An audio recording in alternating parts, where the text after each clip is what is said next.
Hey friends, I just wrapped up my Potter's Guild show this weekend, and I am here to share with you how I made over $2,500. I compiled a list of all my Square earnings and the fees and taxes that went into that, as well as all my Venmo transactions and my cash. And I did make a little over $2,500. And I've made a list of all the items that sold and didn't sell. So I'm here to share that with you today. So to start off, that big bowl, that big green bowl that I wasn't sure how to price, and I was a little scared to price it too high. I am just, maybe all makers are like this, but like asking for money is not the most comfortable thing. So I ended up pricing at $150, and everyone agreed that that seemed to be a fair price at a show, especially a ceramic show. So I went ahead and did that, and it sold within the first 2 hours of the show. So that was super exciting. The next thing that sold were those tiny little vases.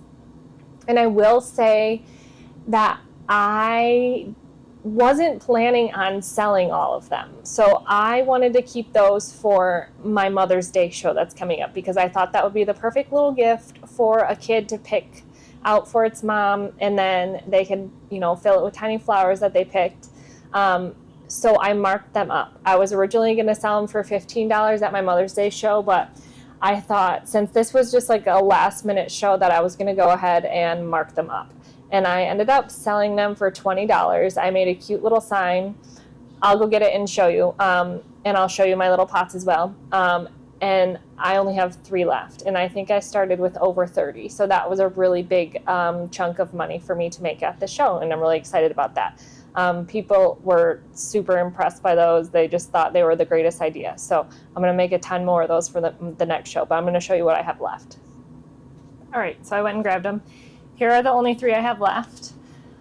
I bought these cute little magnet boards. They're literally just a piece of metal. I bought them at Dollar Tree for 50 cents. Isn't that adorable? And the magnets are super strong. And so I had a couple displayed on, I had 3 displayed on here to kind of show my most favorite ones. And then the rest were on a kind of like a step type of shelf. And this is the little sign I made to go with them. It's kind of a glitter sticker that I put on these things I got at Hobby Lobby for $1 a piece. They're just like little acrylic signs. And so I think from what people have told me at the show, that my display really stood out from a lot of the other potters that are there because my stuff was a lot brighter. I know you guys have been following me for a while. If you haven't, go back and watch my kiln opening videos. My pottery it's not like your standard brown clay with like blue and green dipping glazes. It's this. It's really nice, bright things that stand out. And my tablecloths were purple. I will post some of I'll wrap in to this video some of the pictures and videos that I took of myself setting up, as well as I think I took some good video once everything was all set up before the show, the night before the show. So you can see it all before it kind of got searched through and picked through. I also posted some stuff on Instagram if you want to go look over there. So I think that my setup was bright, and it brought a lot of color and brought a lot of people in that were not expecting there to be super bright colored things at this show. So that was one big part that I think went well. Here's some other, I updated my business card, and everyone got a care instructions card. I did leave these on the table. Not everyone got them in their bags because I decided it would be smarter to put all of that same information on the back, like how you could contact me. That way you don't have to throw in 2 things that cost you more money. So, but they also match my theme, I guess. So I went for kind of purple, pink, and orange. I also printed off and laminated ways of paying me, and I taped them right to my shelves in the same area that the people would bring it to get bagged up. The other thing I had was a follow me on Instagram kind of thing. So this one I'm changing up. This one says, I have a prize machine, so I put on there, you can have a free spin on the prize machine or a $5 coupon if you follow me on Instagram. I just ordered new stickers from, I know it's not Sticker Mule, it's the other sticker place, Sticker app. And so I'm going to remake this and say, if you follow me on Instagram, take a free sticker. And they're super nice stickers, so hopefully people will want that. And then the last thing is my other show information, which I was surprised quite a few people took a picture of this. So I'm hoping that I made some new friends and that they will come see me at some local shows here. All right, looking at my list, I just also realized that my bubble tumblers that I made recently with the Honey Flux, it's actually a River Birch combo that I did a glaze video on. Those all, I think I have one left, and I priced those for $45, which to me felt like a lot, but maybe to other people it's not. I did include a silicone straw with that, so that was a nice little extra. The other thing were those little, the little cats with like, some of them were flower vases and some of them were little succulent holders and some of them were just little, I don't know, shelf sitters. Those almost all sold out as well. And I marked those up to $20 also and was super shocked that people would pay that much for a tiny little cat, but they did. And then my last like big seller was just mugs in general, which I kind of expected because that's, I think, what I had the most of. I priced them out at $35, $38, and $40, depending on size and how long it took me to put the decoration on, or how the complexity of it, we should say. And then other things I was surprised about, I sold lots of spoons for $7 a piece, but they were mostly the white spoons that sold. So good to put that in your mind. People like white spoons. And then lots of mommy pots, which I know people buy little things at shows, so I feel like that was kind of a no-brainer. Things that didn't sell. I have a video of that bowl tool that you like, I pushed a flower cutter, like cut out shape, and it like made the bowl around it. Those didn't sell, so I'm guessing I have those priced too much. They're about this big. I've had those priced for $17 and they didn't sell. So I'll probably have to go down on those. Some people suggested maybe doing one more show and seeing if it was just not the right venue for those. Or maybe I put them all out. So maybe if I just picked like a handful of them, put them out, and then replace them as they go or something. Maybe it was just too overwhelming to see too many of them. And then the thing I was shocked about the most, I didn't sell a single Care Bear. I thought the Care Bears were so cute. They're little vases. They have flowers coming out of the back of their heads. And I didn't sell a single one. I had the small ones priced at $20 and the bigger ones priced at $25. So we'll see. I'm actually kind of thankful that they didn't all sell out because I was planning on selling those in my Mother's Day show, which is May 11th. So I don't know. We'll see. Maybe I'll go down on the price. Maybe I'll leave it and then go down like later in the day or something. I don't know. And then one other note, I last year made tote bags with my logo on them and then would just give them out for anyone who bought over $100 worth of product, and I left them at home. So that was my bad. I'll try to remember to bring them to the next one, and hopefully people will like that.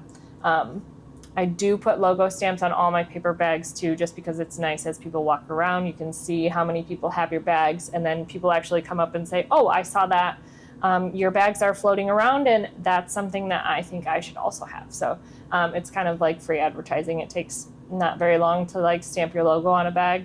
I carved it out of like a lino cut, what do you call those? Like a lino cut, I don't know, brick thing, and then just like stamp it on. So it's super easy, and it's basically free advertising. So, all right, so I do have my papers here. I'm going to read directly off of what I made.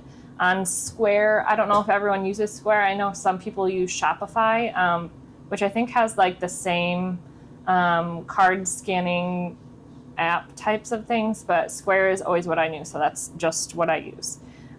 So my Square fees to use were $49.19, which is like they charge 2.5%, and then for every transaction you pay them 15 cents. So total out of their sales, so my total net sales from Square were $1,668.44. So out of that, they took $49.19, and they also show what they collect in tax for you. So they collected $94.44. So that would be smart to just put that aside and know that you'll have to pay that back if you pay quarterly, or I only pay annually because I don't make very much. So I'll remember that I have to keep $94 for the end of the year to put into that. So every show, just know how much you're going to expect to pay on that sales tax for your whatever state you're in. I'm in Michigan, so it's 6%. Put that in your mind.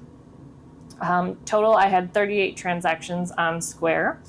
And then, so here's it's 2.6% is their fee rate, and then 15 cents per every transaction. And then for Venmo, I made $459. I don't use the business one. I'm not sure there is a benefit. Maybe if you make a lot of money, you have to use that, but I'm guessing they probably don't see that as a lot of money. So for now, just keeping it as like the personal one. I don't know. And then cash, roughly, I forgot to count my cash before the show. So I know I usually take like $100 in small bills so that I could break people's change, but I roughly made around $400 cash, which was surprising. I didn't know, or last year I definitely didn't make that much in cash. So I'm just kind of surprised that people are using more cash, or maybe it was just this show. So I'll keep you updated on the next one and see what those sales are like. So my grand total sales were $2,527.44. After fees and taxes, my take home was $2,383.81. So I don't think that's very bad for a one-day show. It was 9 a.m. to 4 p.m. So I think that was pretty successful. I would love to know, like on average, what everyone makes at like a one-day show, if you're willing to share it.